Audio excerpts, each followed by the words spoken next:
نارے بلبل کے سنو ہمادن گوش ہو. ہم نوا میں بھی بالکل ہوں خاموش ہوں. قابل احترام عزت مآب سابق MLA سابق وفاقی وزیر مواصلات سابق سینیٹر ڈاکٹر عزت مآب جناب حافظ عبدالکریم صاحب اور اسٹیج پر موجود تمام قابل احترام معززین عمائدین علماء کرام اور حاضرین جماعتی احباب و ساتھ میرے مسلمان بھائی، میں اس وقت اپنے اس شعر کی طرف جانا چاہتا ہوں جو پہلے لفظ میں نے بیان کیے ہیں، حل جزاء الاحسان الا الاحسان. دوسرے نمبر پر جو میں نے شعر پڑھا ہے اس کی تھوڑی سی مختصر الفاظ میں کہ میں شکرانہ ادا کروں محترم کا حافظ عبدالکریم صاحب کا، جن کا تعلق میری 1991 سے 1991 سے میرا اس محترم کے ساتھ تعلق ہے، جب میری جوانی تھی اور حافظ صاحب بھی جوانی تھی اس وقت.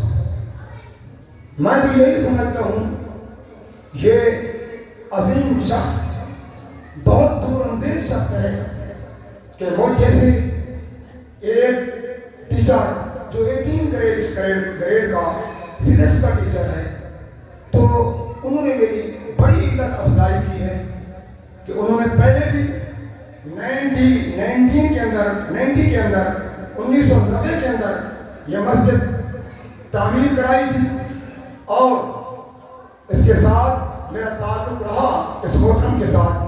یہ ان کی دور اندیشی ہے کہ وہ جیسے انسان پر اس محترم نے احسان کیا، اور اتنی بڑا مرکز جو کروڑوں روپے سے تعمیر ہوا، اور اللہ کی مہربانی سے ہم نے بھی حافظ صاحب کی عزت افزائی میں کوئی کمی ان دنوں کے درمیان اپنا تعلق ہر لحاظ سے نہیں چھوڑا. اور یہاں پہ یہ احسان فراموش ہو کہ میں مرحوم مولانا نصیر احمد صاحب کو میں بھول جاؤں. یہ ان کی پروپوزل بھی محترم نے، میرا تعلق اس سے پہلے نہیں تھا حافظ عبدالکریم صاحب کا، تو انہوں نے میرا تعارف کرایا. ہم چوٹی بارہ سے مائگریٹ ہو کے 3-4 آدمی آئے اس بستی طفیل آباد کے جہاں پہ میجارٹی بھٹی برادری آباد ہے. تو میں اس مرحوم کو میں اس کے لیے بخشش کی دعا یہ کر سکتا ہوں، اور چوٹی بارہ کے عظیم شخص محترم حافظ استاد محترم حافظ اللہ بصر کو میں نہیں بھول سکتا.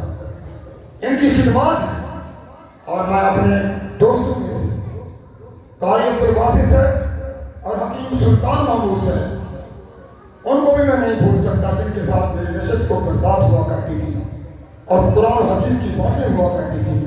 میں زیادہ وقت نہیں لینا چاہتا. گزارش یہ ہے، میں سب کا شکر گزار ہوں کہ آپ تشریف لائے اور میری عزت افزائی کی، حافظ صاحب کی عزت افزائی کی، اور تمام جماعت کی عزت افزائی کی، بلکہ آپ سب میرے بھائی ہیں اور میں آپ تک کا شکریہ ادا کرتا ہوں. اور اس کے ساتھ ساتھ گزارش یہ ہے کہ اللہ تبارک و تعالیٰ مجھے حافظ عبدالکریم صاحب کے اس لسان پر پورا اترنے کی توفیق عطا فرمائے. میری حیثیت کیا ہے؟ میں ایک ٹیچر ہوں اور ڈاکٹر جاوید بارمانی کا بھائی ہوں، مرحوم کا میں بھائی ہوں، اور یہ میرے والد محترم بیٹھے ہوئے، اور انہوں نے مجھے کہا تھا کہ حافظ صاحب کو تکلیف نہیں دینی، 1.5 یا 2 کروڑ کا خرچہ میں خود کروں گا اور اپنے صدقہ جاریہ کے لیے مسجد بنواؤں گا. تو بس نقشہ بھی تیار ہو چکا تھا، لیکن وہ نقشہ میرے خیال میں ان کے مقدر میں نہیں تھا. اللہ تبارک و تعالیٰ وہ اللہ کو جا کے ملے، اور حافظ صاحب کو اللہ نے یہ عزت افزائی عطا فرمانی تھی. میرے بھائی گزارش یہ ہے جو قومیں جو افراد اپنے ماضی کو بھول جاتے ہیں وہ تاریخ کے اندر مٹ جاتے ہیں. تو اس لیے یہ چند الفاظ میں نے شکرانے کے ادا کیے ہیں اور محترم خالد اظہر صاحب یہاں پہ موجود ہیں کہ ان کی تجویز پہ یہ دوبارہ مسجد تعمیر ہوئی. آفیسر کے ساتھ بے شک ہمارا تعلق تھا, زبردست تعلق تھا, لیکن اس پروگرام میں بڑی ہماری تائید تھی. اللہ تبارک و تعالیٰ ہم سب کو اس مرکز کو آباد کرنے کی توفیق عطا فرمائے. اور میں گزارش کروں گا حافظ عبدالکریم صاحب سے بھی اور تمام یہاں پہ موجود ہماری جو طفیل آباد کے اندر جماعت احباب چوانی برادری یا دیگر یا پھٹی برادری سب کا میں شکرانہ ادا کرنا ہوں. اور میں امید کرتا ہوں جس طرح کہ ہم یہاں پہ 3 آدمی تھے, اتنی بڑی ہماری جماعت ہوئی اور اللہ کی مہربانی سے آگے بھی یہ تعاون جاری رہے گا. حافظ صاحب کی طرف سے بھی, پھٹی برادری کی طرف سے بھی اور چوانی برادری کی طرف سے بھی جو ہمارے یہاں پہ موجود ہیں, ہم سب بھائی ہیں. انشاءاللہ العزیز اس مرکز کو آباد و اشاد رکھیں گے. اللہ تبارک و تعالیٰ حافظ عبدالکریم صاحب کو آباد و اشاد رکھے اور دیر کا سلامت رکھے. والسلام. بسم اللہ.